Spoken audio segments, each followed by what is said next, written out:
All right, we now welcome on Bryan Valladares. He has a great podcast. It's the First Team Second String podcast. This has been in the works for a while, man. How are you?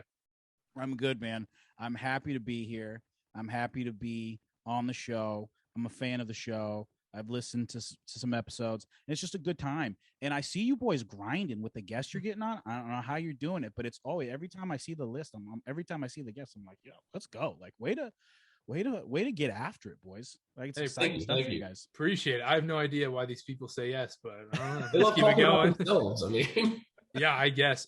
Before we get into NFL win totals, tell people about your podcast. Yeah, so First Team Second String is, I thought I was just said the name wrong, by the way, but it's just it's a show where we like to have some fun, bust some balls, and talk about sports, talk about gambling when we can, try to have segments. It's like a PTI married to PMT, if that's a way that I could pitch it. It's just a show that's talking about the weekly sports that's happening and trying to have as much fun as possible by still being insightful. I mean, that's basically, that's the brand of it. Yeah, that's a good way to describe it. It's not too like barstooly because it kind of has like the rundown part of it, but yeah, that's a good way to describe it. All right, let's do this. I mean, the month of August has been brutal. We were talking about it before. Preseason games, I can't do them anymore. Like the first two drives, you're like, all right, this is cool, exciting, getting to see the starters. Once you see Will Greer coming a game, you're done. I feel like that's when you know you're like bottom of your life right now, rock bottom. Betting on preseason games, you're pulling for these third and fourth stringers. I mean, I don't know. It's a tough one. Did you guys watch any of the Saints Jags game last night? I saw the highlights. I did not watch it live. I'm so in on Jameis Winston. I love him so much. He's my favorite player. I think so too. What's up? I think so too. Like, they need to cut him loose. I love Taysom Hill and everything, but I think they need to give Jameis Winston the offense, honestly. I really think Taysom Hill should be getting this offense. I mean, it's clearly his to lose. I'm just kidding. I'm a BYU guy, so it sucks watching Taysom stink, man. He's terrible right now. Yesterday was tough. I don't know if he was in there with he was in there with the seconds for sure at some point. And he was just late with the ball. And I mean, Jameis Winston was just dropping dimes, flexing his hips. He's the funniest warm-upper of all time. He's the funniest human in the NFL. I love him so much. He cracks me up. All right, so let's start this. So the way we'll do this, we're gonna do this is the NFC podcast. It'll be a 2-part podcast, NFC, win totals, best bets, whatever we want to do. We'll go through each team, talk about each team. Then we'll do the AFC, same thing. NFC will be out on Monday. AFC will be out on Thursday. And we're getting all these odds from the Barstool Sportsbook. So before we start this, should we put something on the line? Like whoever does the best has to buy dinner or something? I'm into whatever you boys want to do. Because, I mean, I'll track all of them. And then whoever does the best, the 2 losers have to buy the winner dinner or something. I'm down for whatever. Sounds good to me. Are you just gonna do you want to do it just like whoever gets the most over-unders correct out of the 32 teams, or like what do you want to do? Yeah, we should just do that because I mean, if someone hits one coach of the year at plus 1,500, then I guess it's kind of rigged. We can iron it out afterwards. We'll just do it. Yeah, we'll just do the win totals for now, and then we'll figure it out. Sounds good. All right, let's do this. Let's begin with my least favorite division in football, the least entertaining division in football that gets talked about more than any division in football, the NFC East. The Cowboys are the favorite at plus 150 to win the division. Right behind them are the football team, then the Giants, then the Eagles. Bryan, what do you think about the Cowboys at 9.5? Okay, so first, you said that's your least favorite division. Besides the NFC West, it is. Well, I hate the NFC West. I just like the Niners. I love the NFC East. I love how comical it is. Last year's season is just incredible. I was rooting for a team to go sub 500 and make the playoffs. Like, it would just be one of the funniest things to happen in football. But I think they're about an 8 to 10 win team. And so I got a little stat. Since 2000, the under bet on the Cowboys is 14-7 on win totals. It's 67% of the time the under bet wins. So I also don't think Mike McCarthy's that good of a coach. I think he's an older dude. I do love that he loves smashing watermelons. I do love that he thinks that if I just smash these watermelons, like these boys are gonna win. Like I love that. I think that's amazing. But I just think with you don't know about Dak, the run game. I think with Ezekiel, I don't know what's gonna happen with there. They're super talented on offense, unproven defense. I'm taking the under. Yeah. Have you been watching Hard Knocks? No, I've watched one episode because it stinks. I only watched the first episode, but you see Mike McCarthy and his coaches. I mean, there's not a progressive thought coming out of those guys whatsoever. Yeah. I mean, the things those guys probably talk about. Connor, what do you think about the Cowboys? Yeah, this is a tough one for me. And I know this is a very cliche way to put it, but honestly, Dak's health that's the deciding factor here. He was on a record-setting pace last year in 2020 before he got hurt. And if he comes back full strength, I mean, I thought about this one for a long time, but I'm taking the over here barely. I got him at 10 wins. They didn't have any crazy free agent signings, but they do have the second easiest schedule in the entire league. I think that really play into it. I think Zeke goes off for a bounce-back year. He had 6 rushing touchdowns last year, and he doubled that in 2019. So he had an off year last year, but I think he comes back strong this year. So it's a tough one, but I'm going for the over here.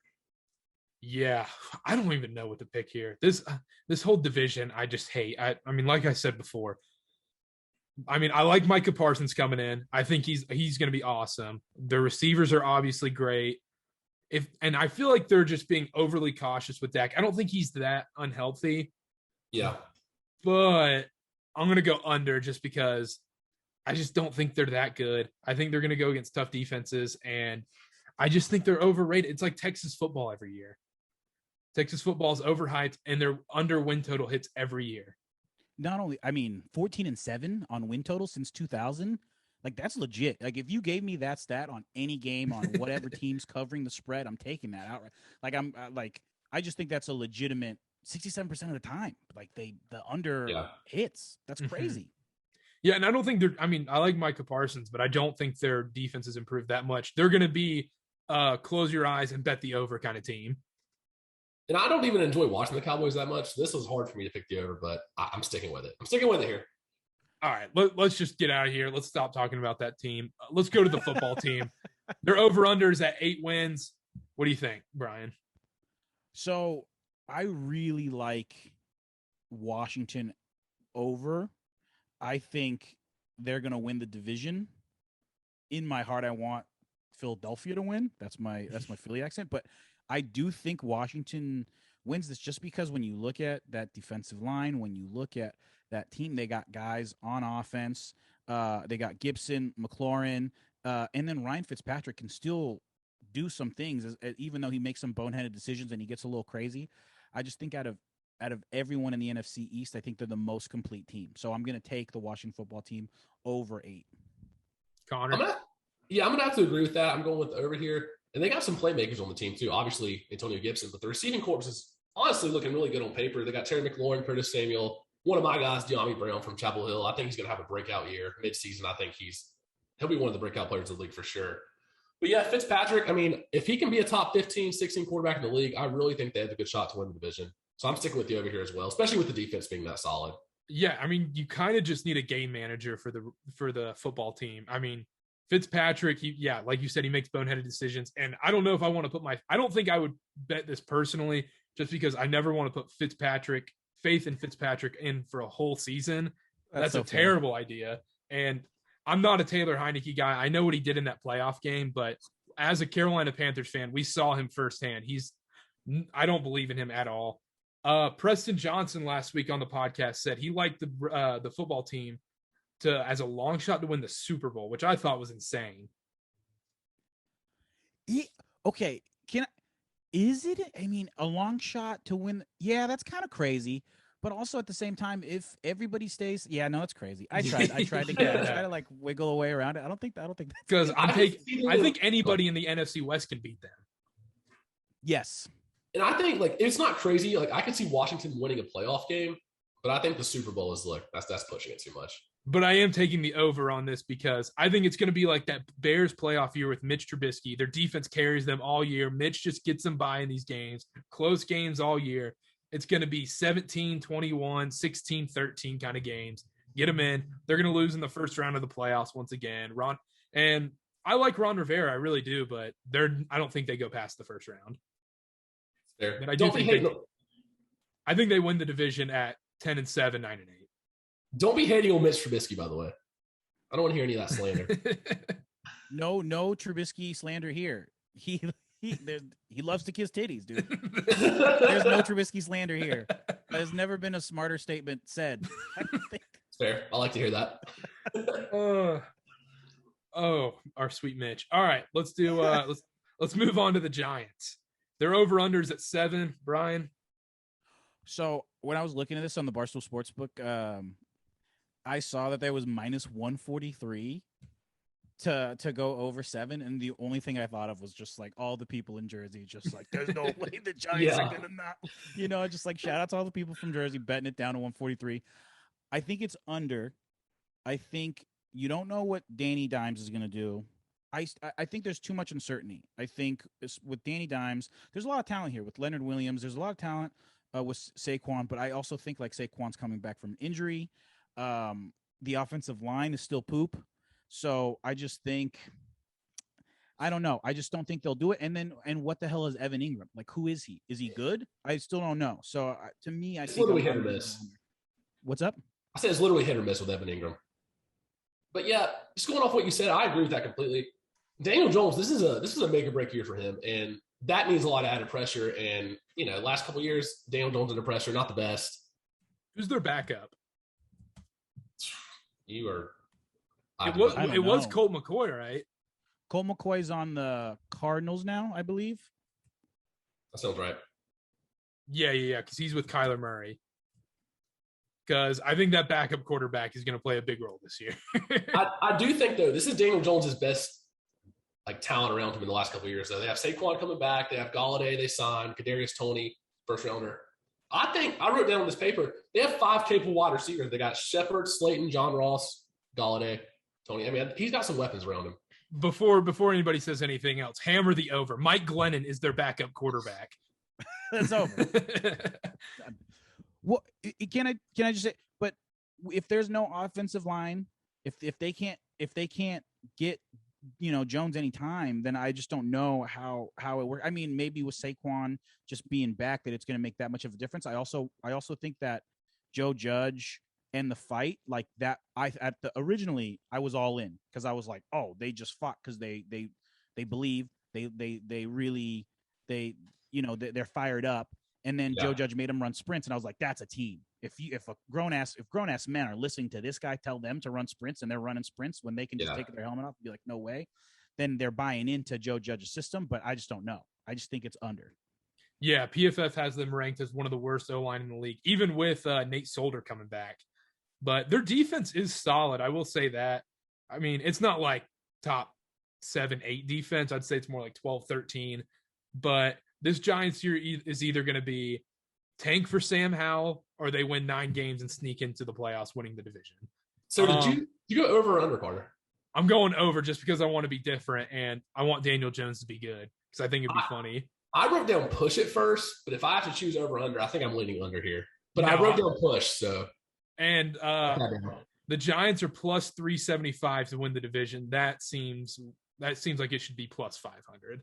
Yeah, I don't even. Like, who's betting that? That's awful.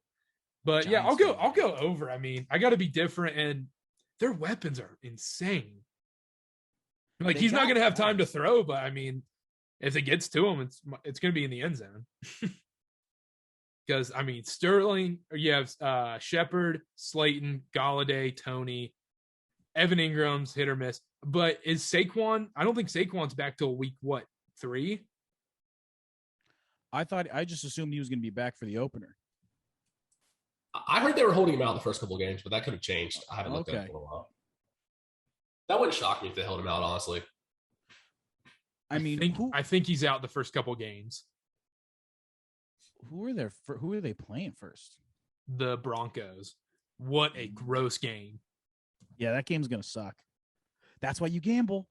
Now I'm going to watch that game like it's the Niners Seahawks. Be like, yeah, let's go. It's like, all right, Teddy Two Gloves, let's do it. Let's do it, Teddy Two. Oh my goodness. No. Let's see here. Because I think that's a pick'em game too. That seems right. That's a game where whichever side you take, you're losing.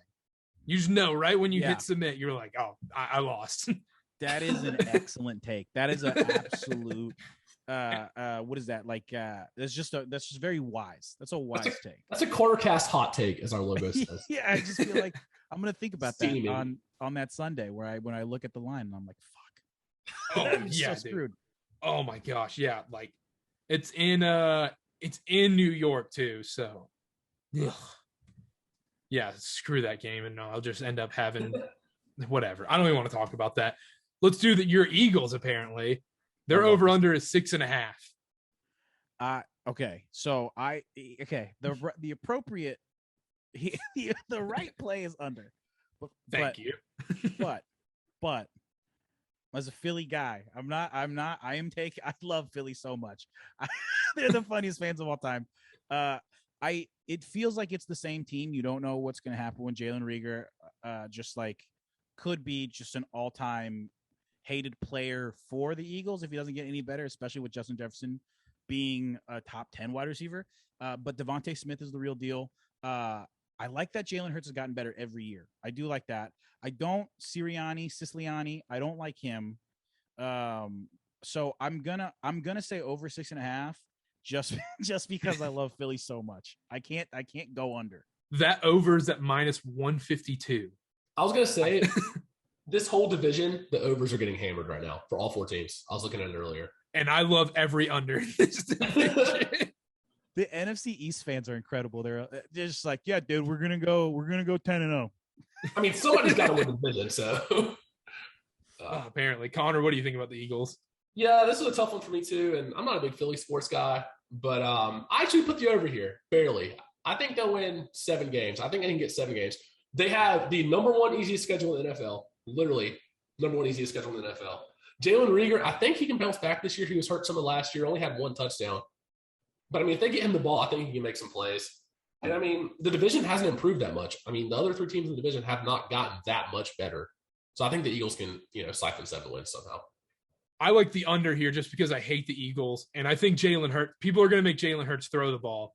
But the big argument is Doug Peterson's gone.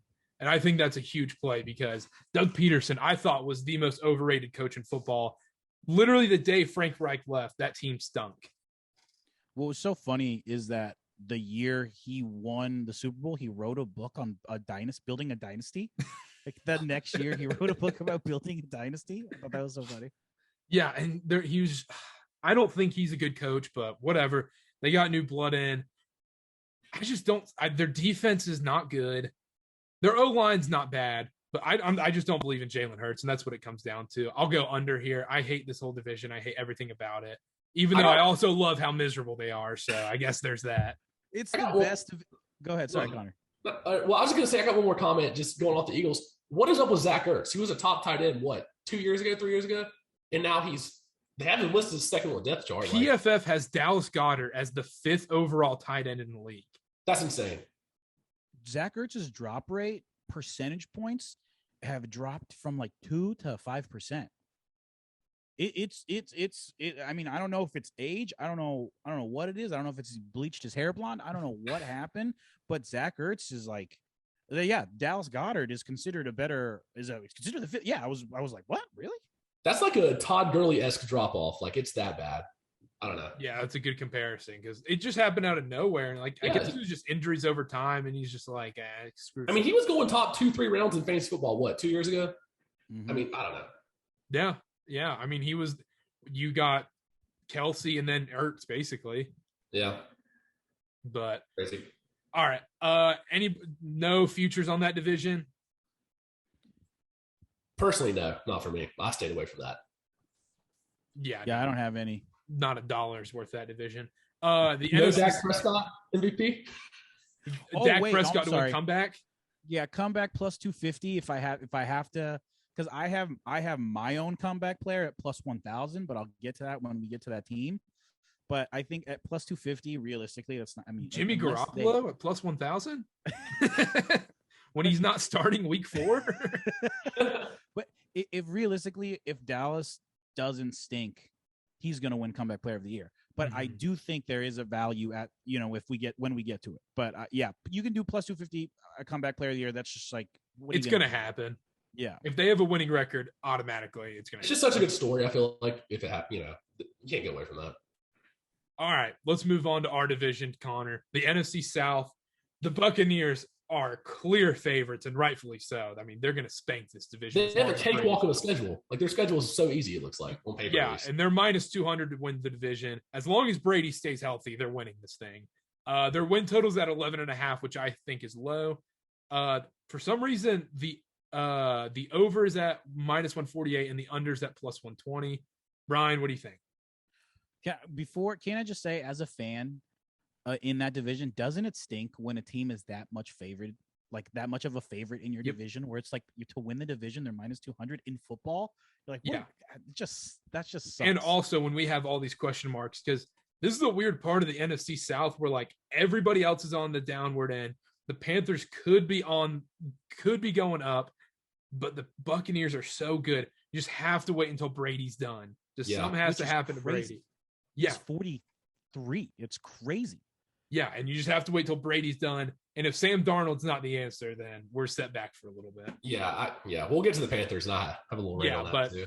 Tampa Bay, 11.5. So I have them over.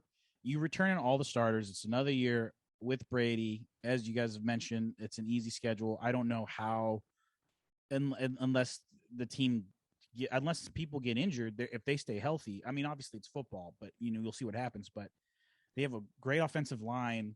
I don't know how they don't win over. Yeah. I mean, they're going to be favored by 4 to 5 points, I think, in every division game. Every single game. The only losses I see them maybe getting is Buffalo, the Rams, maybe. But actually, I did have one bold take on this. I think they lose to Dallas week 1. Don't they play Dallas week 1? Yeah, Thursday, the opener. I think they lose to Dallas. That's a bold take. I know nobody else is going to agree with me, but I think Dallas. Raymond James, dude. Dallas plus 7.5 seems way too easy. In a home opener, Dallas plus 7.5. Do you take that? I mean, I think 7.5 is a lot. That's my bold take for the show. Game 1, season opener, and there's teams that the Chiefs struggled.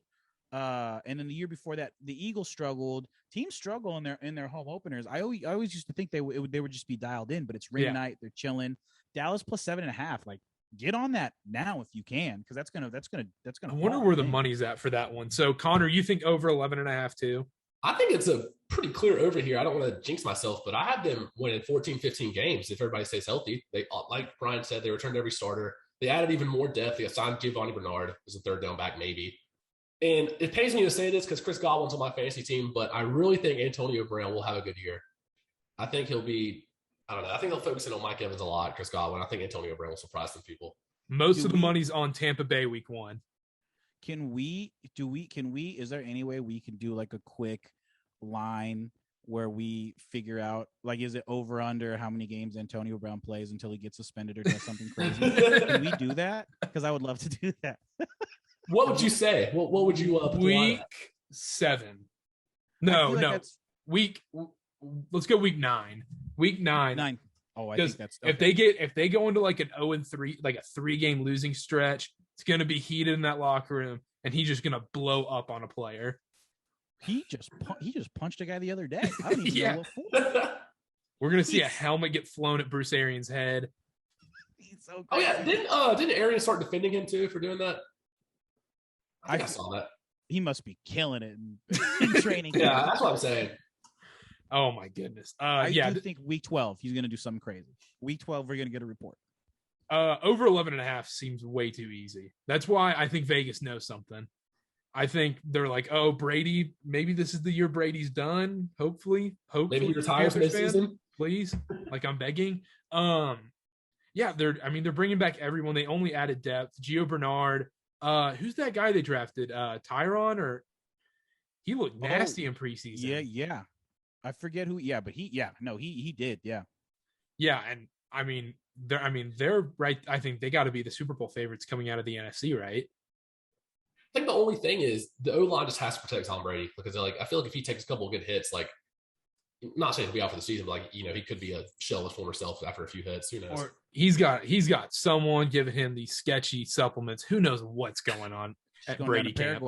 Paraguay on bye weeks, jumping on a plane, heading to Colombia, getting stem cells, and coming back. Yeah, going to some weird German doctors. You never know, dude. Maybe it's kissing his kids on the lips, like, no steak, no red meat. There's been a couple times where I'm like, I gotta switch to his diet. He's no 43, chance. looks like 32. Oh, that's not worth it, man. You gotta live. All right, let's go on to the New Orleans Saints. Their over/under win total is 9 wins. We are recording this right after the Monday night, the famous Jameis Monday night game, where he had those 2 unbelievable touchdown passes to Marquez Callaway. What do y'all think? Okay, so for me, my heart, my soul wants to say over 9 games, but under, I think 9 is. I don't know where the offense is coming from. I don't know when Michael Thomas is coming back. I don't know, like the other receiving core. I mean, all the guys that they've lost. They've Malcolm Brown, Trey Hendrickson, Janoris Jenkins, who was like whatever, he was sus anyways. But Alex Anzalon, Quan Alexander, Jared Cook, Sanders, Thomas. They're like those guys were all starters, and then they're gone. And then I just don't know how this team can win 10. I mean, to win 10 games, that's what you're saying. Mm-hmm. So this team's not a playoff team as much as I want them to be. I think it really just hinges on, like, not fully on the quarterback situation, but I really feel like the Saints are not going to commit to somebody, at least for a few weeks. Even if, people think Jameis should be the number 1 clear-cut starter, I still think Taysom Hill gets 20-30% of the snaps at quarterback at least. I mean, I don't know. I can see them doing a timeshare. Yeah, Taysom Hill is like Sean Payton's like crazy ex-girlfriend that he just can't get rid of. He just has to keep going back to her. I mean, he makes plays, but also Jameis Winston's also just another crazy girl that he's into too. So it's just crazy.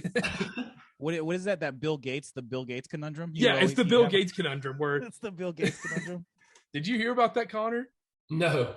He would fly a part of his deal with his marriage is he would fly to North Carolina Beach, and he'd spend like a week with his ex-girlfriend from like high school or something. And like, yeah. That was just the deal of the marriage. He just got to go with his ex-girlfriend from high school. Every year they'd go to. I think it was like the Outer Banks. That doesn't sound like too bad of a deal. I mean, I don't know. No, just kidding. He's like in his 70s.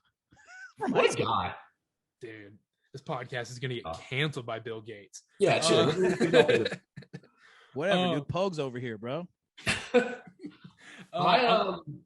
you have under or over? Yeah, so I put the under. I took under 9 games. I really just think quarterback situation's weird. Adam Troutman, who I thought was a sleeper this year, just got hurt in camp. I just don't see it happening for them. Yeah, I don't either, unless Sean Payton does some like New Orleans voodoo magic on his quarterbacks. And Michael Thomas just seems like he's not in this season. I think I wouldn't be surprised if he was traded. Yeah. I love the under here. I think they're going to be I think they're going to be terrible. I think this could be the season of hell for New Orleans.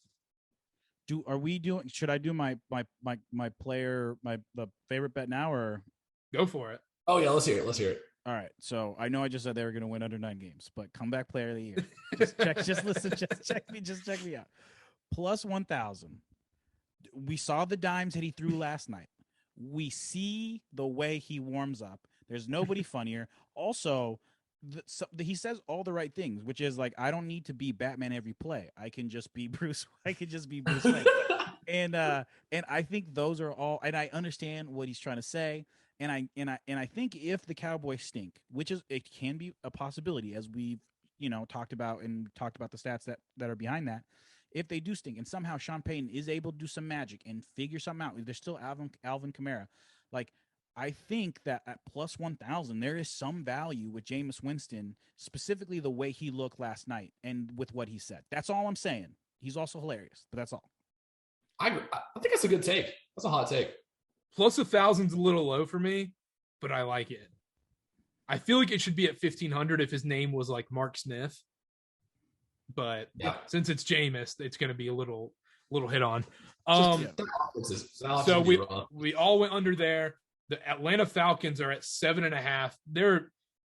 they're everybody's come to Jesus team when gambling. Once you click on the Atlanta Falcons, you're like, oh my goodness, like how am I going to get screwed out of this one? But people like their over. It's minus 143. I saw that and I thought that was weird. But then I think I've convinced myself to go over on this. That's what you do with the Atlanta Falcons. That's what everybody does. And here's why. My only reason why, one, I like Arthur Smith was able to do some things with Tennessee, and he makes Ryan Tannehill a legit, top 7 quarterback in the NFL. And it's not just through play action with Derrick Henry. There was some other stuff there. And also, I as much as they blew a lead, so they lost 8 out of 10 one-score games. They were in the lead for most of those. So to get into the lead, you just got to finish the last 30%, and then they'll win some more games. So that's why I have it though 8. Like I have it 8. I don't have anything over than that. I think 7.5. I've convinced myself. That's it. Oh, it's so easy to convince yourself into the Falcons every week. You're just like, Matt Ryan, Calvin Ridley. I mean, you don't have Julio again, but it used to just be like, oh, Julio could go off for 200 this game. Yeah. But Connor. Yeah, I pondered this one for a little while too, but I ended up going under just barely. I can see them winning 7 games, but I still think they're going under. Because, I mean, it just really depends on how they do in the division. Can they sweep the Panthers? Can they sweep the Saints? Like, if they do that, they have a chance to go over, but I like the under here. Mike Davis, I mean, I like Mike Davis as a Panthers fan. He was great for us last year. But, is he the truth? I mean, he had double-digit attempts in all but 4 games, so he's cut out to be the starter. But, I mean, just that high usage rate, I don't know. It's a tough one for me. Yeah, I think this is going to be a complete rebuilding year. I think if they start off slow, someone like the football team or like the Dolphins are going to trade for Matt Ryan, thinking, okay, we're a Super Bowl away from a quarterback. With a solid quarterback, we can get that. And I think Falcons would be more than happy to get off his contract. I love the under here. I love the under here. I have a stat nugget, and maybe it changes everybody's minds. Who knows? You guys let me know. But since 1990, 78 teams have posted a winning percentage below 20% in one-score games, which the Falcons did last year. The next season, their record in one-score games jumped to 45%. I don't know if that does anything for anybody, but that's just a stat. That is enticing, but that defense is awful. They're another team that's just going to be just shootout after shootout. And I love Kyle Pitts though. I was going to say, are you all on the Kyle Pitts hype train? Oh yeah. If you watch Florida games last year, he's the only reason Kyle Trask looked good. Yeah. That one game Kyle Trask doesn't play, he looked terrible. Yeah, and also week 1 against the Eagles, that's a stay away. Even though it's week 1, so have fun. Let's see here. Yeah, minus 3.5 for the Falcons at home against the Eagles. Give me those 3 points. I agree. I don't even know, dude. Like, why? Somehow that game will go 45-42. You know what I mean? Like, I would be happy to just go over 48.5 and just sit back and watch pick sixes and crazy 80-yard touchdowns from Calvin Ridley. But yeah, no, I love this under. I think it's going to be a bad year for the Falcons, but let's move on to our sweet, sweet Panthers, Connor. Yeah, so their over-under is 7.5. The over is at plus 105. The under is minus 127. Brian, what do you think as a non-Panthers fan? All right, so as a non-Panthers fan, I watched the Panthers play a lot last season, and my condolences. I'm sorry. Yeah. But one of the things I took away from it was how competitive this team was. I didn't think this team was very talented. They had Teddy Two Gloves. Am I correct in saying that? They had Teddy Two Gloves. At one point, I remember they put in PJ Walker, and I was like, should PJ Walker play over at Teddy Two? Yeah. But I do think this team was in 11 one-scoring games last season. That's the second most. and they weren't the most talented, and they had the second toughest schedule. I think that's something. They were just a competitive. They're a bunch of dogs. Like Matt Rule and Joe Brady are just coaching them up, and whoever else is on the coaching staff. I think they did a really good job. And I don't know what Darnold is going to be, but I do think that I do like over 7.5 because I just the way they competed, if somebody didn't watch a lot of the Carolina Panthers last season, I think they would just hammer the under. But I happen to watch them a lot, and I just thought I was really blown away by their competitive spirit. Love to hear that as Panthers fans. Yeah, so you might say it's a little biased, but I went with the over here, and I can realistically see the Panthers winning 9 games. If Sam Darnold can get the ball in the hands of the playmakers, then McCaffrey's going to get a lot of touches, obviously. Robbie Anderson just signed a new deal today. I think we can get to 8 or 9 wins. I think we can hit that over mark. But like a big question mark for me is our secondary. Like, how quickly can they mature? I mean, Dante Jackson's proven, but like we drafted J.C. Horn. Some people call that a reach. I think it was a pretty good pick. AJ Bouye comes back from suspension in 2 or 3 weeks. It's just really, I don't know. Like our front seven's pretty well polished off, but the secondary is just question marks for me. I think we'll finish as the top 10 defense with Denzel Perryman, Hassan Reddick, J.C. Horn coming in. I think this is going to be – our defense is going to be blitzing like crazy. I think it's going to be a ton of fun to watch that. What's terrifying this year is if Justin Fields goes off while Sam Darnold sucks, it's going to be brutal as a Panthers fan. Brutal. And if we just see J.C. Horn, he's not there. I mean, if Justin Fields is good and Sam Darnold sucks, J.C. Horn better turn into Jalen Ramsey, or else we are going to be pissed. Because it is possible that Darnold does suck because he struggles on certain throws, like tier 2 and tier 3 throws. He struggles, so it's one of those things where it is uncertain if he's going to be any good, which would really. There's nothing like that. There's nothing. The Niners, they do it all the time. We do it all the goddamn time, dude. Yeah, no, and people always ask us, they're like, "Oh, how do you think Darnold will be? What do you think Darnold will do?" I mean, obviously you don't know, but the hope is he was with Adam Gase in New York. It was an awful situation. No quarterback was going to do well in New York, and I'm hoping the same thing what happened to Tannehill. Tannehill was in Miami with Adam Gase. The second he gets out, he's killing it in Tennessee. I'm hoping the same thing happens to Darnold coming from the Jets. We've set him up for success pretty well in my eyes. We've built a good team around him. Our weapons are insane. Christian McCaffrey, is, I think, the best running back in the NFL. DJ Moore is great. Robbie Anderson is solid. Terrence Marshall is going to be a stud. I think Dan Arnold's going to be great in the passing game. Ian Thomas better not see the field. There's a reason he's ranked last out of tight ends on PFF. But like you said, you guys have dudes. And to further your point about the Adam Gase thing, Tannehill jumped from 7.4 to 8.6 yards per attempt. You know what I mean? And with a 55 to 13 touchdown to interception ratio. So I'm curious to see this year. Obviously, McCaffrey's going to get the bulk of the work, but I want to see Chuba Hubbard as Trista would say, Chuba Hubbard. Hubbard? I think it's Chuba. I want to see him get some action this year, though. Hopefully, we don't have to lean on McCaffrey as much and ride him every single play. I don't think we will this year. I think we'll be able to lay off him a little bit. But I got us over. Carter, what about you? I love the over. I think Darnold's going to kill it. I want Brady. They need to put Brady Christensen at left tackle. I don't know why they haven't done that yet. Cam Irving stunk. He's horrible. There's a reason we got rid of him. They need to figure out that left tackle position. If they do, I think it's a clear over. I think we can sneak into that wild card spot. But we just re-signed Mike Rimmers. All right, no Mike Rimmers talk on here. Also, these are going to be my first future bets.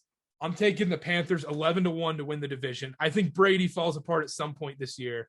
No way. And Brian Burns at plus 10,000 to win Defensive Player of the Year.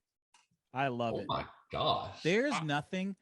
Go ahead. Sorry, I didn't mean to cut you off. No. Go ahead. I was just gonna say there's nothing like being a fan at the beginning of a season because no one can convince you otherwise of anything. You can't tell me like the Niners aren't going to win the Super Bowl. We're the deepest team, and it's the best. I love it. I hammer that. The main thing I love about Carolina is it all depends on our first 5 games, how we do. if we poop the bed our first 5 games, it could be brutal. Or very easily go 5-0. We play the Jets. I think that should be a win. Saints, even though that's a trap line at -4, I don't like that. Saints week 2, I think we can win that. That's at home. Texans, easy win. Cowboys week 4, Eagles week 5, could easily start 5-0. I hope we at least go 4-1 in those games, but Sam Darnold is, he can't be seeing ghosts out here this year. So, and if we start 1-4, just put in the Greensboro Swarm, put in the G League team. I don't care. Put in PJ Walker. We'll see it. Yeah, Will Greer, just throw pick sixes and just start all over. Because if we do not win at least 3 of those games, then the season's going to be 6-11. But if somehow you start, let's get crazy and say you start 1-5, which you guys want, you're too competitive, right? But let's say you do. At what point do you go, well, there's a guy who plays in Chapel Hill who's the best quarterback in college football right now, and I don't know if he's from that area, but it would just seem like a possibility of maybe that's a silver lining that gets you through. Ooh, okay. I just don't see it happening because you're too competitive. Yeah, and I don't think we can be worse than the Texans. Yeah, that's true. Yeah, it's going to be hard to tank too much this year at least. There's a couple teams that are going to be bad. Detroit. Yeah, the Lions. Yeah. The Lions Texans. and the Texans are just we'll spoil it a little bit. Those are the easiest under teams of all time. Yeah. Do the Texans go 0-17? Is that insane? No, that's not insane. 0-17, and I'm rooting for it. A team to go 0-17. That's so funny. And can you just see Sam Darnold in a Sam Howell in a Texans uniform, just like how TJ Yates was? That's where his career goes to die if that happens. Oh yeah, that would be a tragedy. But I will say this, and this is a big if. If Deshaun Watson's the whole thing, obviously it doesn't look great or anything, but if it's good to go, wouldn't be upset if he was a Carolina Panther at some point. Yeah, There were talks about that in the offseason, and I kind of wanted to see it happen. It's between the Panthers, Eagles, and Dolphins. So, well, the best thing about the Panthers is your organization. Your ownership. Tepper, right? David Tepper. The dude gets it. I don't know if he has a PFF account, but regardless, he gets it. You know what I mean? He gets the analytics. He gets how teams are supposed to win, and he does all the right things. So you guys are going to be fine in the next 2 or 3 years, hopefully. Yeah, so I think Panthers 11-1 to win the NFC South is free money. Just lock it in. Take it to the bank. Do whatever you got to do. All right, enough of the Panthers. Let's move on to your division, the NFC West. And it looks like the Niners and the Rams are tied to win the division at 2-1. What do you think? Let's start off with your Niners. They're at 10.5. Okay, so even though I have said that no one can convince me otherwise, the best part about being a fan, the other best part about being a fan is when your team is legitimately good. The Niners happen to be the deepest team in the NFL. The only thing that we struggle with, and even then, it's not like we're in the bottom tier, is our secondary. We were ranked, I think, in the top 10 last year in our secondary. I think we're supposed to have one of the easiest schedules. We're the deepest team. I think that's got to count for something. We have the best play caller in football. The only thing really it comes down to is our quarterback play and injuries. We had the 6th most injuries in 2019, the eighth most in 2018, the 10th most in 20, and then the most in 2020. So it's we just get injured, and I think that something has to be done about the medical staff. I don't know what's going on with that, but that makes no sense to me. But other than that, I think you go over because we're that good. The silver lining in all those injuries is that, the Niners last year were the most injured team, like you said. We saw a lot of different running backs line up for y'all, and we saw some really good weeks out of players that I personally did not know of at all. And so, like you said, deepest team in the league. Yeah, I don't know. You like the over, Connor? I hate to say this, but I wrote down under 10.5, barely. I put a star next to it, but that makes me feel better. You put a star next to it. Yeah, I don't know. There's just a lot of questions. Obviously, Jimmy G and Trey Lance are both capable quarterbacks, but hopefully it doesn't blow up into a bigger situation. It's who's going to start this week? Whatever. But that could cause some problems. I think maybe they get off to a rocky start. I don't know. Bosa's coming back though. Can he get back to what he was? I feel like he can. I don't know. Do you have the over, Brian, or I assume? I do have the over, and I get it. It's when you look at these team totals, like anytime I see double digit win total, I'm like, no, it's so hard to win that many games in the NFL. But like I said, D Ford, Javon Kinlaw, Fred Warner, the Warner, list goes dude, on. I love Fred Warner. It's just so deep. It's really difficult. We have Trent Williams. You know what I mean? Like we have just such a deep team that if we stay healthy, I just don't see how it happens that way. But I could be wrong. Yeah, I love over 10.5. Top 5 O-line, top 5 defense. The running game is outrageous. Kyle Shanahan's arguably the best play caller in the NFL. The one thing that does scare me, though, is losing Robert Saleh. That might be a big loss, but what do you think about Trey Sermon? So the amount I've watched him, I don't think I've been too about what I've seen. I still like he's usually not the type of guy that Shanahan goes for. He seems a little slower, but like from some of the all 22 that I've seen and from what I've seen when he was on Ohio State, like I liked him. I'm expecting some things from him. I mean, he's a rookie, but I'm still expecting some things from him. Yeah, week 1, you guys are, I believe, 7-point favorites against the Lions, right? Yeah. Everybody and their mothers are going to have them in a teaser. Yeah.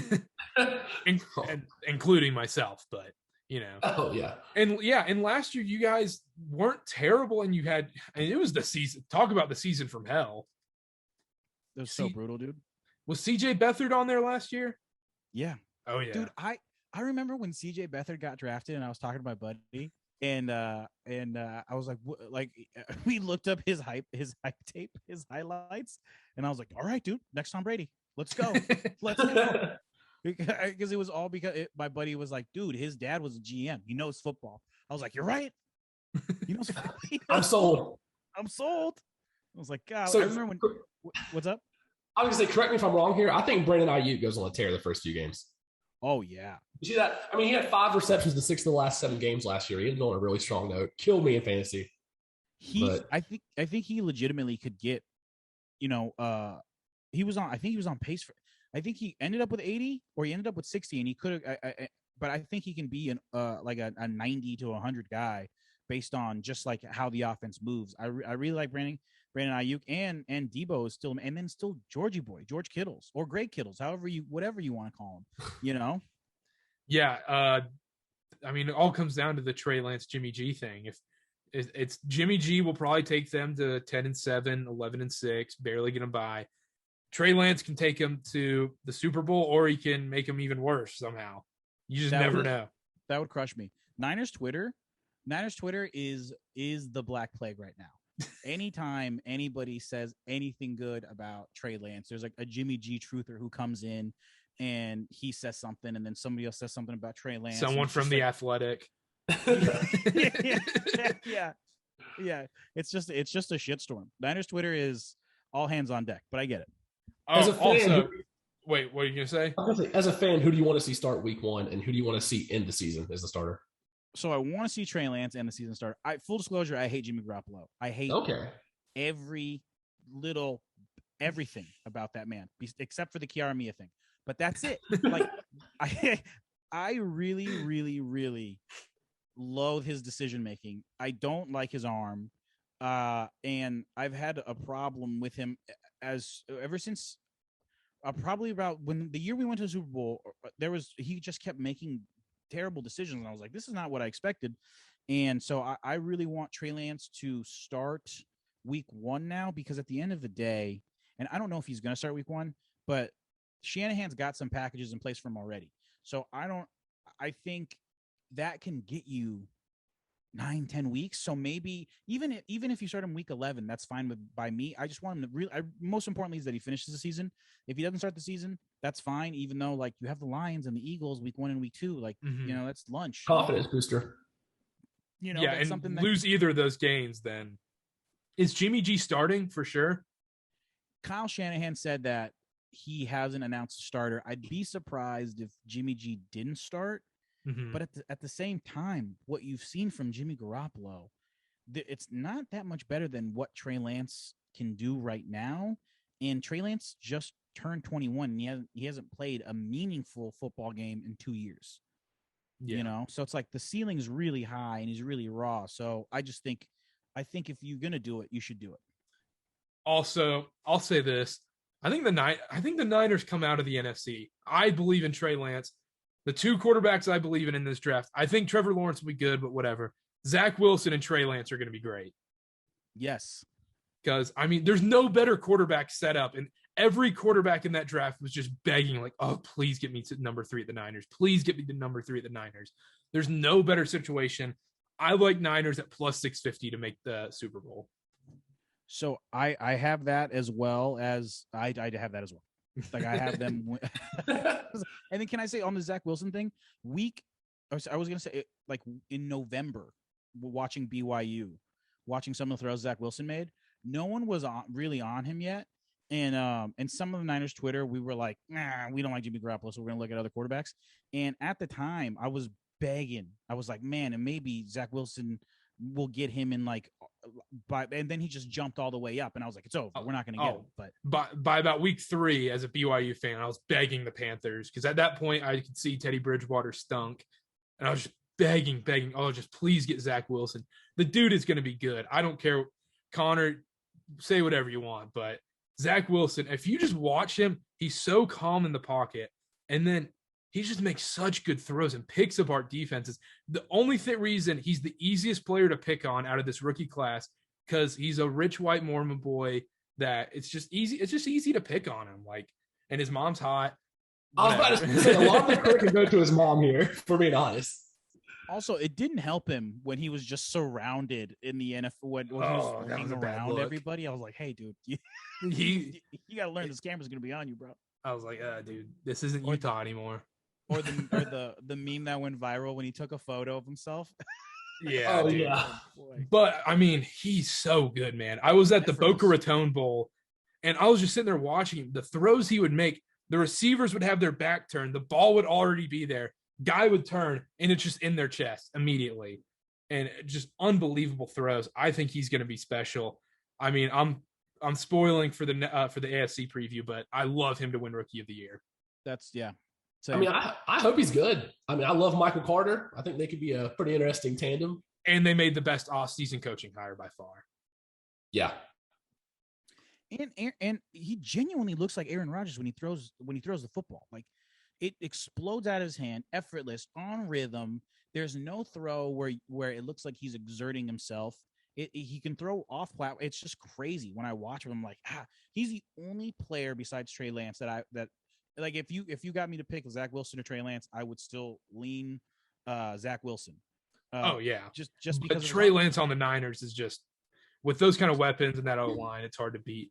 And the other thing with Zach Wilson is it just bothers me because for people who don't like, I mean, let's be honest, not everyone's watching BYU versus UTSA Roadrunners on a Saturday at 2 p.m. Mountain Time. Like, let's be honest. Exactly. What's wrong with them? Yeah, exactly. Yeah, they're not degenerates or anything. But we should the only game people just base it off that Coastal Carolina game, which was awful because they scheduled the game a day and a half in advance, and the play calling was horrendous in that game. Horrendous. If it's 3rd and 2, just put the ball in Zach Wilson's hands. Just leave it in Zach Wilson's hands. And people just watch that one game and they're just like, oh, he's not good. I don't know how you got to go Justin Fields. Justin Fields is the man. Justin Fields is it. I'm like, no, watch the whole season. Every expert, NFL expert, every pro, like Tony Romo, says this guy's the real deal. This guy's the best. Everybody thinks Joe Douglas is a great GM. I just don't he's just easy to pick on. That's why people, I think, are saying no. But I think everybody in this class could be good from the quarterbacks. I genuinely don't think that any 5 of these guys are going to be busts. I don't think any of them will be out of the league in 5 years. Yeah, exactly. I think Mac Jones, when the Niners were when it was told that when people were saying the Niners were going to draft Mac Jones, which at the end of it all, Shanahan said in a presser after the draft, he said, we were trying to get Trey Lance since January. So that whole thing had been debunked. But when I was watching the All-22 on Mac, he's really good. He climbs the pocket really well. If you protect him, he's going to do really well. And when people were doing that whole comparison to Tom Brady, and everyone was like, well, you can't compare him to Tom Brady. And it's like, yeah, I mean, I get you can't, but the point is still, if he's protected, he's going to make the right decision, and he can still throw 40 to 50 yards, which is still a deep pass in the NFL, and it's still chunky plays, and that's what you want. So at the end of the day, like, he's still going to be, I think, going to be successful. As a Niners fan, don't you think it's just a little Jimmy Garoppolo-esque if they would have drafted him? Oh, yeah. I remember when I first watched his All-22, I was like, man, this guy kind of looks like a better version of Jimmy Garoppolo. And then I got upset. Because I was like, this guy's a better – he's 20 – he's like a senior at Alabama, and Jimmy Garoppolo's 29, and he's not – and Mac Jones is better than him already. So, but I'm happy with Trey Lance a lot, really. All right, let's move on to the Los Angeles Rams. Their win total's at 10.5, same as the Niners. They're 2-1 to win the division. It's kind of hard to see both of them winning 11 games, so you kind of have to pick one or the other. A lot of the betting experts have the Rams as very overrated. What do you think? So for me, I think under is the appropriate bet here.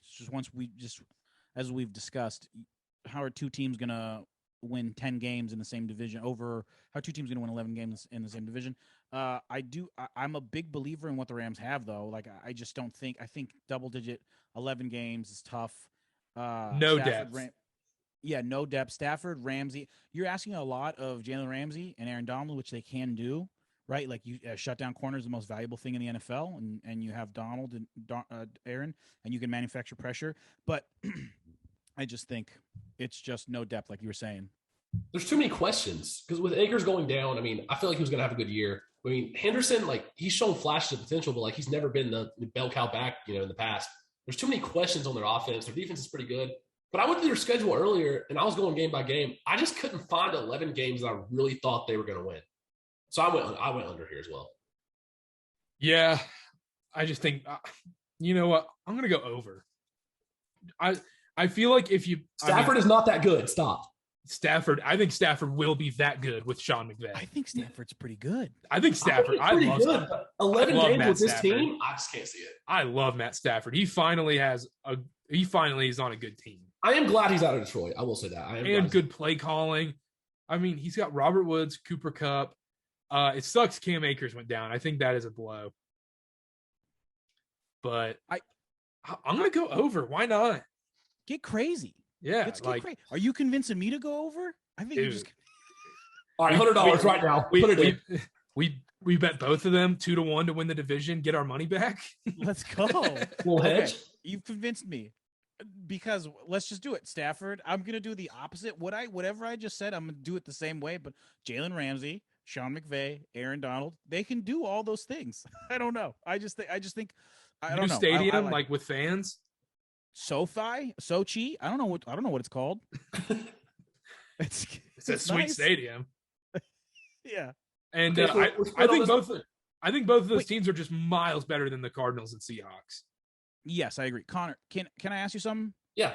What's the Stafford slander? What's up, dude? What do you do? I'm not okay. So it's not so much Stafford slander. Like, I really think he's a solid, consistent quarterback. Top 10 quarterback in the league. But just with the team around him, he's got some weapons. But like, Robert Woods has been mediocre the last couple of years. Cooper Kupp has been on and off injuries. It's just there's too many question marks for me. There's not really a lot of depth in the backfield. So, if the backfield doesn't perform, then there's a lot of pressure on Stafford again.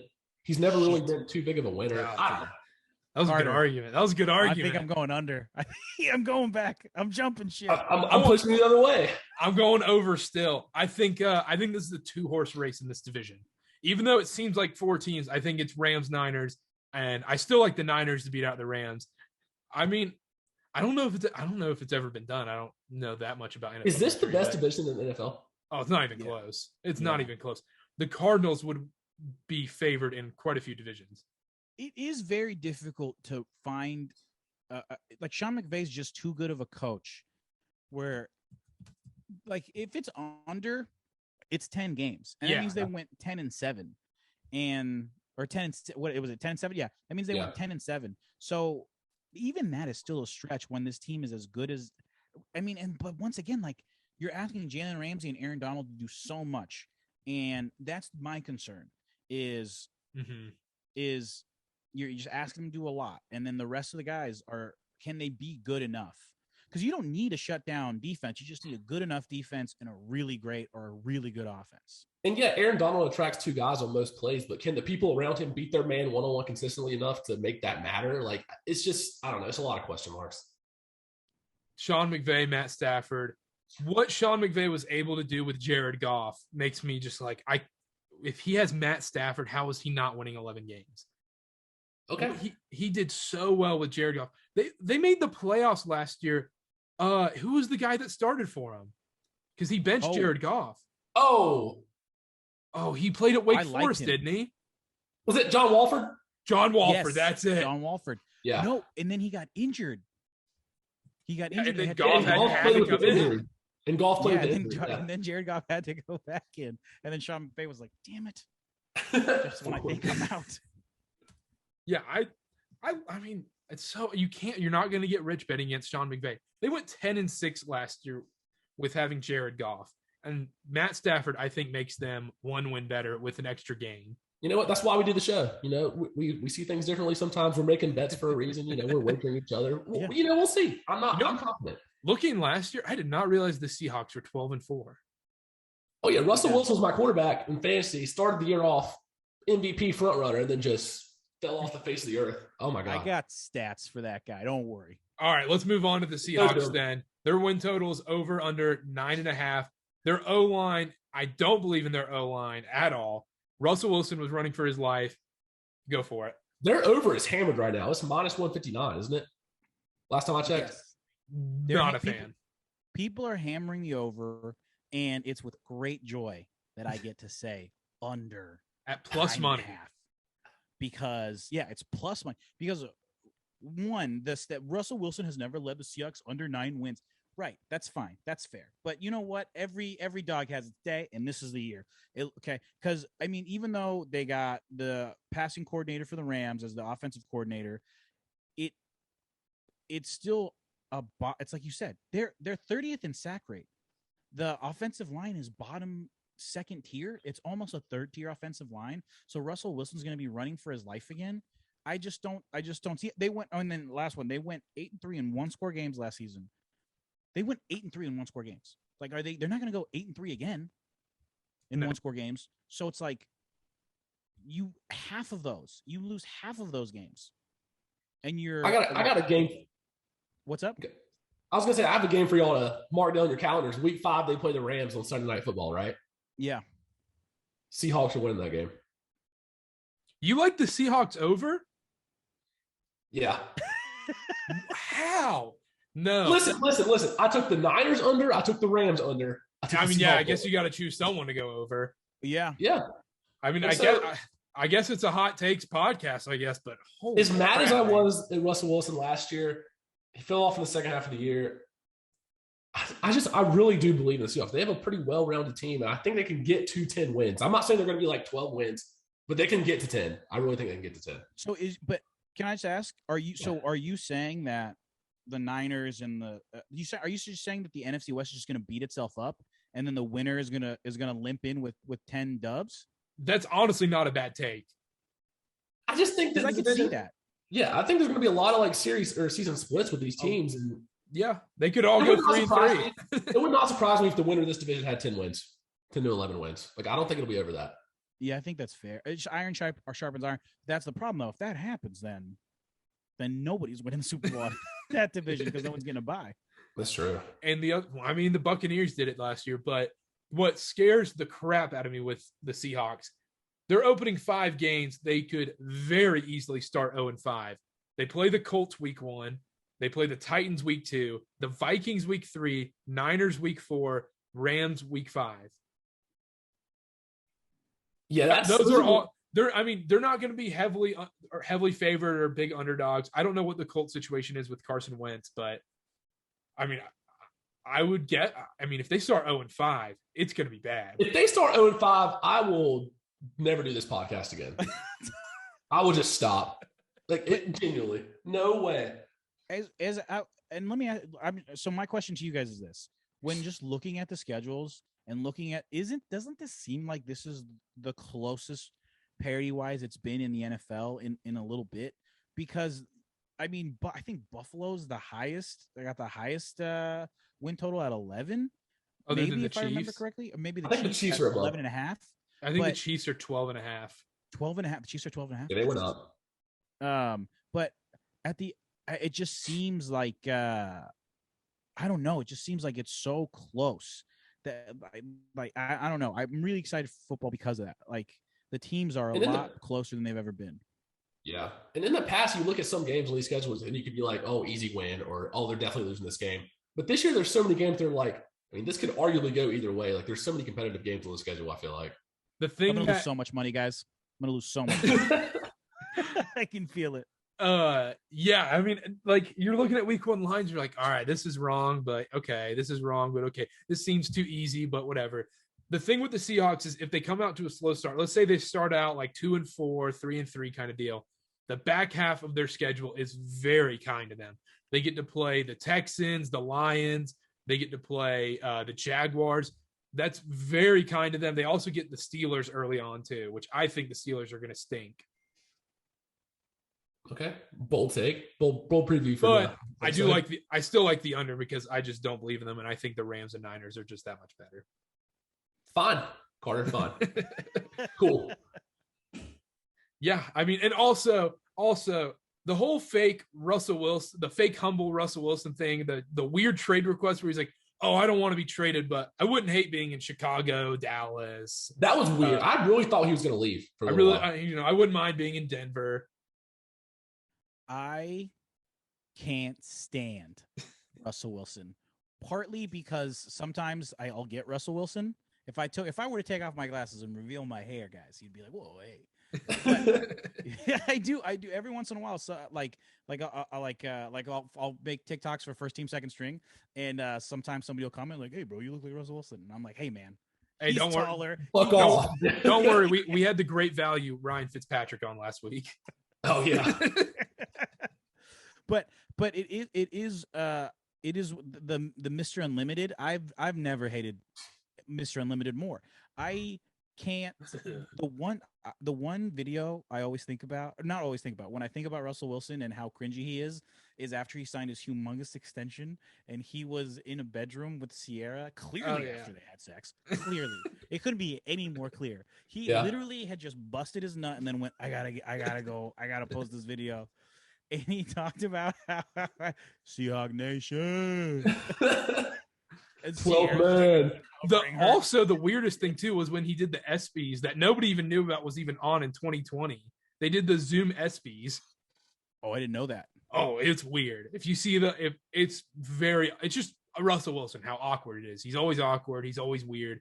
He's fake humble and all this, and just like it's almost like Tim Tebow, but Tim Tebow seems a little more legit. See, I used to think that up until until somebody pointed out that Justin Fields mentioned that they out Andy Dalton thing. Like he was like, hey, like treat us all with respect. Like he's a person. Tim Tebow never did that for Kyle Orton. I heard that on like Chris Sims Unbuttoned. And I remember thinking like, that's an accurate take. Like maybe I'm not in. And then just all the other things that Tebow's been trying to do. I don't know how humble Tim Tebow is either. Also don't believe him. I don't know. I just don't believe. Because didn't he date Christian McCaffrey's girlfriend? Yeah. No, Olivia Culpo? Yeah. Tebow. Yeah, she sucks. Olivia Culpo? And he was like, I can't. Oh, get off me. Are we out of our minds? Yeah. So Connor, you went over. What was your pick, Brian? Oh, for the Seahawks, I went under. Okay. I went under. I just sack rate too high, too much. I don't know about the defense. Mm-hmm. I genuinely don't know about the defense in the sense that I don't know if they can manufacture enough pressure, and they lost Griffin to I believe I forget who they lost Griffin to, but I just don't think that their defense is going to be good enough. And then Jamal Adams, he's holding out and he wants an extension. Yeah. Okay.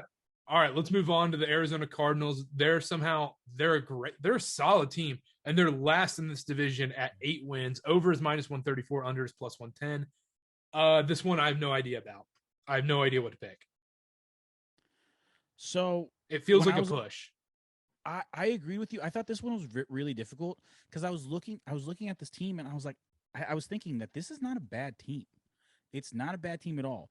I think the issue with them was last year when they started losing, Kyler Murray got injured, and then they couldn't run the ball, and Kenyon Drake's numbers dipped drastically, and his EPA went down drastically, and I don't know if Kingsbury's a great coach or a good coach. I just don't think he's a bad coach yet, because he still doesn't he makes adjustments. He changed his personnel from year 2 to year 1.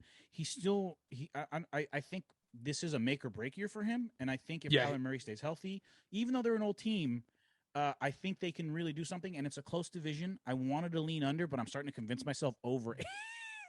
You hear the big names they have. You're like, oh, they have AJ Green, DeAndre Hopkins, JJ Watt, Malcolm Butler, James Conner. I don't think James Conner's good, but you hear those big names. You're like, okay, yeah, the Cardinals, man.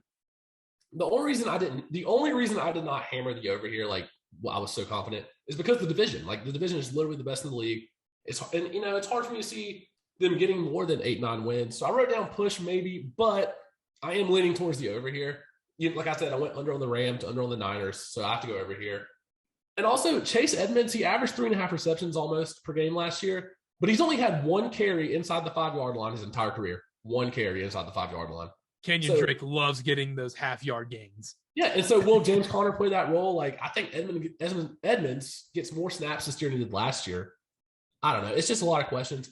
But I was looking at their schedule. They got some big names, like you said. I think AJ Green makes some plays for them. Not a lot, but some. I think they get over. I think they hit 9 wins. Yeah, I do. I do think they go over. There are some difficult teams they play. But once again, I don't think Cliff Kingsbury is a bad coach. I think he went from overrated to underrated pretty quickly here. And I think we're going to find out, especially with the receiving core and them switching personnel and not running a lot of tight end sets and kind of just, 4 receivers and letting Kyler Murray go. I think it's going to be really interesting. I'm also very nervous. I don't know what this team is going to be. I do think they're over 9, and I'm definitely nervous about the Cardinals. Yeah, it's going to be a weird one. They're another team that's just they're on red zone and you're like, oh, thank goodness it's not the freaking Broncos. They are so fun to watch. That 425 game, here in North Carolina, the 425 game. The 425 games. You get that sneaky 405 kickoff. You're like, wait, crap, I didn't get it in. That's Niner time. Niners always play at the 105. By the way, we're at 10 a.m. Have you guys ever been in the West Coast during a football game? I'm 11 a.m. Yeah, you're 11 a.m. because you're so. Nope, 1 p.m. over here.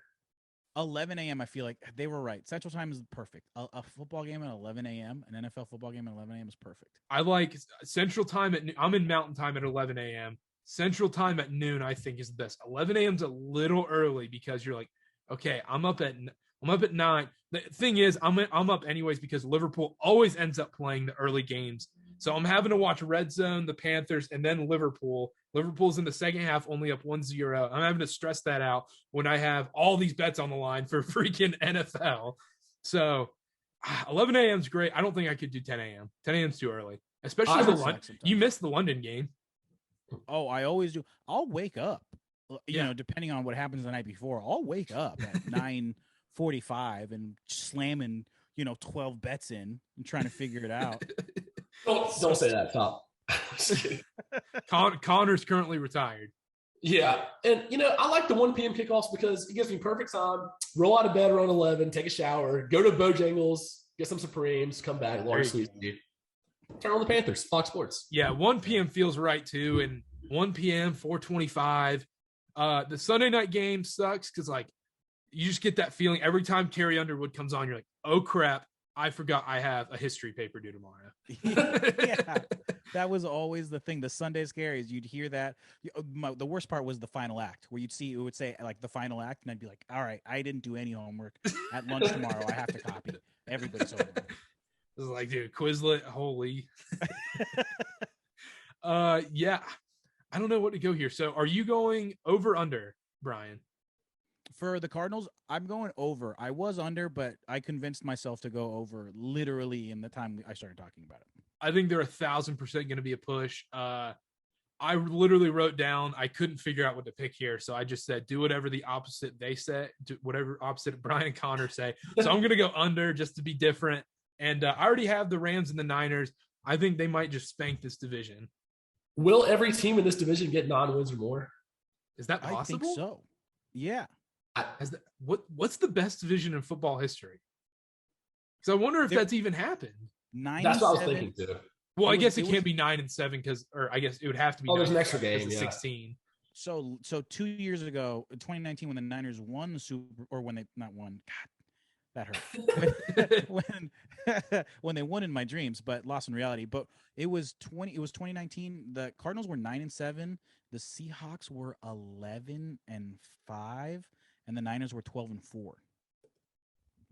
It's a pretty good division. That's what it's going to be like this year. But that was a good night. Thank you, Chiefs. That was a good night for the. Oh wait, Connor, you did you have the Niners? We can just move on to the next division. Hey, I had the Niners too, and emotionally, I full The disclosure. emotional one is the bigger one. Like I cried at the Super Bowl party. I ruined a party. I ruined. Everybody was like playing Snappa, having a good time. Everyone was chilling, and then it was the third quarter, and then my buddy was like, "We're gonna win the Super Bowl," and I was like, "Hey, don't say that." Let's just keep it cool. And then it just kept, then everything kept happening. I remember just like crying. That was us in 2016. 2016 with the Panthers, man. I mean, the most rigged game in NFL history. Oh yeah, we got into that a little bit. Oh God. Yeah, Ricky Prohl knows that. We know that was rigged, and so does Preston Johnson. Cotchery called it.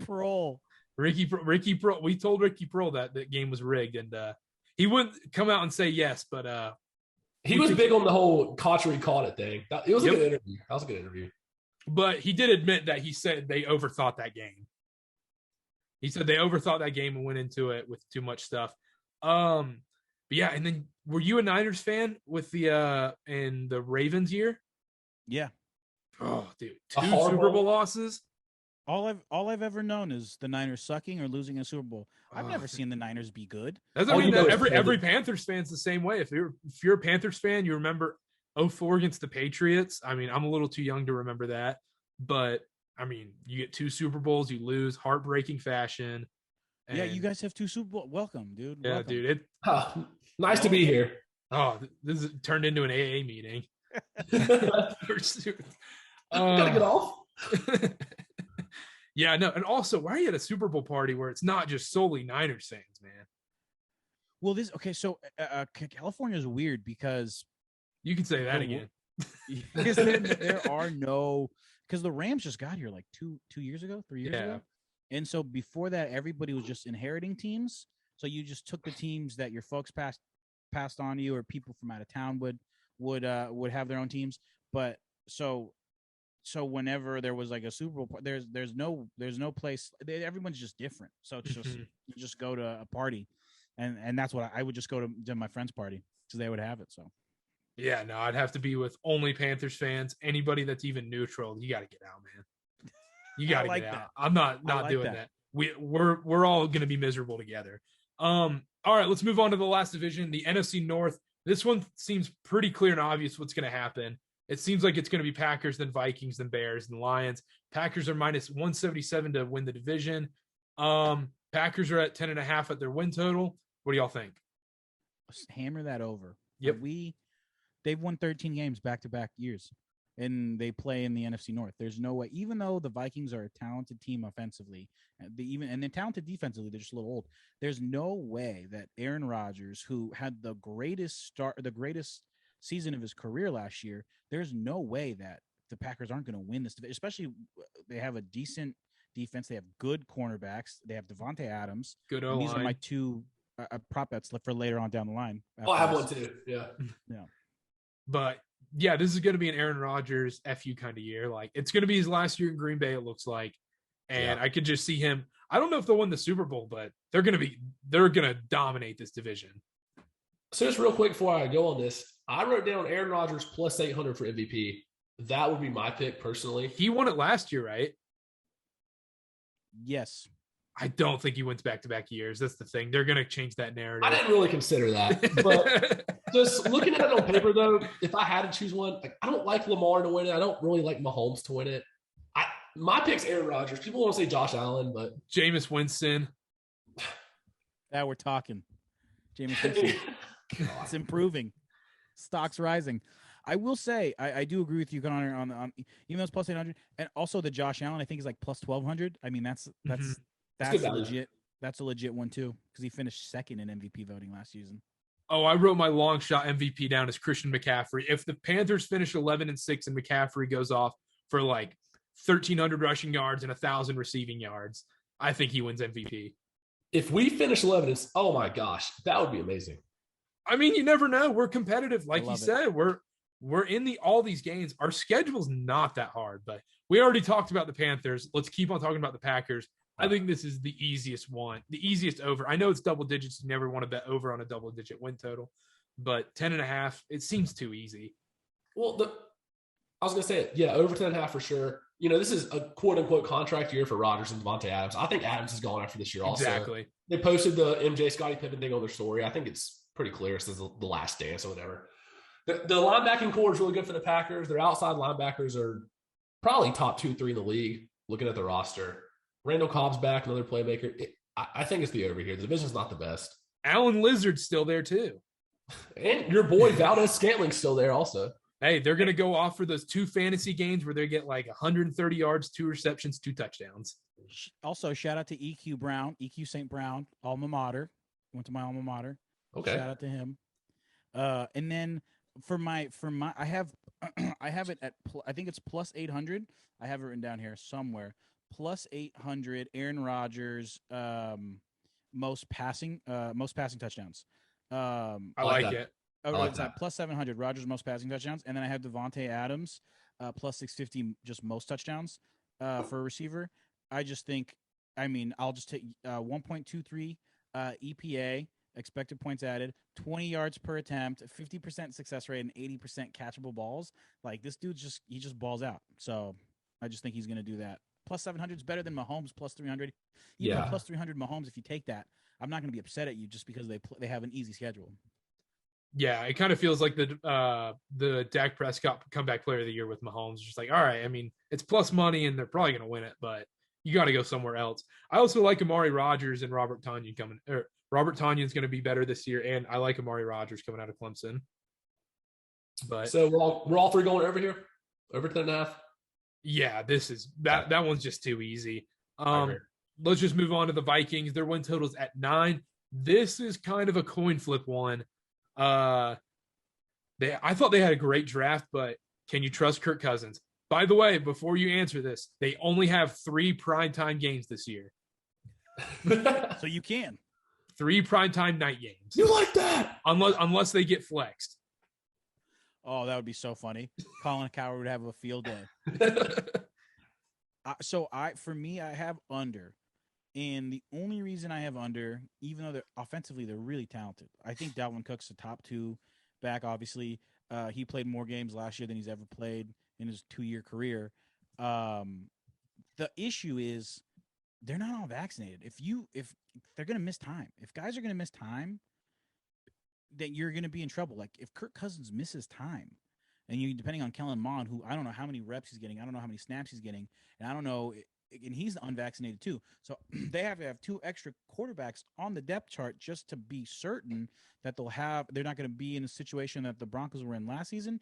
I don't know. And they're old on defense. So I hit under 9. Yeah, that's a good point. Aren't the Bills like the lowest vaccination rate in the league? Vikings are. No, it's the Vikings now. Vikings. Yeah, that's a scary thing because they're going to miss games. They're going to have to forfeit at least one game, it seems like. So I wrote down push for this one, but I'm leaning towards the under, especially after the whole vaccination point. I didn't really bring that into consideration. But those external factors, I mean, if their starters miss games, like they miss games where what is the rules? They still have to forfeit or something? Isn't that still the rule? Yeah, so if they lose a couple games off that puts them under the win total for sure. So I'm going under. I go under. I think Connor's right. I think it might be a push. Kirk Cousins screams 9-8. But that's the thing is, do you see Kirk Cousins winning 10 games? With a new offense coordinator again. And a shaky offensive line. I do like how they drafted Christian Darrisaw, but he's very courageous, guys. He's willing is to he die. out? He's willing to die for COVID. The courage. No, Darrisaw's out for a few games, maybe. They said he got hurt in training camp, and then he's out for, I think, like the first 2 games, maybe. They haven't announced it officially. Yeah, but there's that. But I will say they have the 5th hardest schedule, which also pushes me under. But they also made some good signings. They signed Patrick Peterson, Xavier Woods in the secondary. So, like, they've made some moves. So I don't think they're going to be horrible. They'll be right around that 7-8 win mark, I think, but still under. Yeah, I still like under. Yeah, this division just screams under, because let's move on to the Bears. They're at 7.5. Their under's minus 125, and the over's basically even money. Andy Dalton's still apparently the starting quarterback, which makes no sense. I know Justin Fields is starting the upcoming preseason game this week, but it's going to be Andy Dalton week 1 no matter what. Dude, it's Andy Dalton's time. Chill. I mean, the Red Rocketeers stay. Did any of you see Greg Olson's interview on Portnoy Show? Portnoy Show? No. What'd he say? He was saying, Andy Dalton is going to be a great signing for the Bears. It's just a stabilizer. It's like, dude, no. Like, I know obviously they must be best friends, because that's not what they need. I mean, if you watch those preseason games, I know it's hard to care about preseason games, especially as a player, but Andy Dalton sucks. Is he that much better than Trubisky? Like, no. I would rather have Trubisky. I almost would too. At least he can run. Mitch looked good. Mitch looked great. He killed him. Whenever that game was. So I have, obviously we're doing under. I think under 7. Yeah. They won 6 games, or what did they win? 8 games last year, and they got lucky. Like, if it's Dalton, it's for sure under. I think if you add Fields, you add an element that they don't have tape for, that, and there's obviously a lot of creativity that Justin Fields can offer. Bears have a tough schedule. And they have, once again, they don't have a really good offensive line. Yeah, their offensive line still is terrible, and their play calling is horrendous. The play calling is horrendous, has been horrendous. I heard a really great take by Florio and Chris Sims, where they, there's some, they believe that there's some politicizing going on, where it's like, we're going to put in Justin Fields like week 5, week 6. Just to save their jobs. Just to save their jobs. And I think that if that happens, I think that's an accurate assessment. So I don't see how Matt Nagy gets out of this year. No way. And I don't know. I also wrote down under here. And I think, after a few weeks, you have to put in Justin Fields, unless Andy Dalton comes out and just dominates, which, I mean, it's a long shot. But there is a couple bright spots I saw in the Bears. David Montgomery, I wrote down, had 69 or more yards in the last 6 games of the year last year. He came off that training camp injury to start the 2020 year. So the famous run. He ran like 60 yards against the Packers. I mean, he didn't score, but. Yeah, so he was going off at the end of the year. So I think he could have a top 14, 12 running back here. I don't know. He could be a bright spot for them. Darnold Mooney, another playmaker that Allen Robinson will get a lot of attention, so he might break out. But ultimately, I went with the under here because the Bears are the Bears. Yeah, I think this is one of the easiest unders yet. I mean, they're not going to be good. I mean, their defense is slowly falling apart piece by piece. You mentioned earlier, they have the 3rd hardest schedule in the NFL, which is not good for them. It spells disaster. No, this stat doesn't even need to be said, but I'm just going to say it anyways. They face 8 offenses in the top 11 of offensive EPA. Like, good luck. Oh my gosh. Good luck. That's brutal. Another thing is everybody and their mothers are going to have the Rams -1, like -0.5 against the Bears on a teaser with the Niners against the Lions. I mean, everybody's going to have that, and somehow it's just not going to happen. Say that one more time. The only thing about the Bears is they could potentially get off to a nice little 3-2 start. They have the Rams, which should be a loss. Then the Bengals, which should be a win, I think, at home. Then they play the Browns, which is a loss, which is weird to say. Then they play the Lions, and I think the Raiders are going to be pretty bad this year. So they could start 3-2, but the rest of their schedule is going to be terrible. I mean, they have the Niners, the Buccaneers. Then they play Packers, Buccaneers, Niners, Steelers, and then the Ravens, Cardinals, Packers, Vikings, Seahawks. Worst case scenario is for the Bears to start 3-2, 4-1, but still be winning, and Bears fans be like, God damn it, man. Like, and Andy Dalton just keeps killing it. Yeah, he just kind of keeps doing enough to keep his job. That's the worst. Kind of crazy here. Is Andy Dalton better than Nick Foles, who's the current 3rd string? I mean, is that insane? Like, I don't know. I think if he is, it's only because he obviously doesn't have a big dick, but also because he's not willing to make those throws that Nick Foles is willing to do. That's the only reason. Oh yeah, you love Philly. I forgot. Well, also Nick Foles just willing to send it. He just doesn't care. Like he's just like, I got a shot. That Alshon Jeffrey throw in the Super Bowl, I was like, what? I was like, you didn't even see him. Yeah, I mean, this one seems like an easy under. All right, last but not least, the Detroit Lions have their win total under at 5. Unders -125, overs +105. This is also one of the easiest picks of the year. Jared Goff is going to be terrible with this offense. I like Dan Campbell from his PMT interviews, but I mean, before y'all go into this, you can clip this off, do whatever you want to with it. I was checking, just, going over my fantasy line today. Why in the hell do I have 3 Lions offensive players on my team? Oh, that stinks. Like, is there even going to be like, oh God, because I have Hawkinson, I have Tyrell Williams, who I think is going to be pretty good, and then I have DeAndre Swift, who just injuries growing, by the way. And I mean, they could stat pad. That's what I'm thinking. Like, who else is really going to touch the ball? I don't know. I don't want to go on a tangent on that. So go ahead, Brian. But just like think about like the Jets last year. Nobody like the Jets or the Jaguars last year. Oh, I guess the Jaguars had James Robinson. James Robinson, yeah. Yeah, the Jets, there wasn't a single player you're like, okay, I can pick up someone from the Jets. But go ahead. So I have under. I like we've all agreed this is the easiest under ever. They're trying to tank, Sam Howell could be in that line blue. Which what a curse. I mean, he's cursed no matter what. That's just what sucks about the NFL sometimes.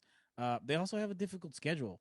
I think they want to lose, even though they have a good offensive line. But which, by the way, if Howell ends up there next season, I mean, silver lining is that they have a good offensive line. That's the only thing that the Lions have.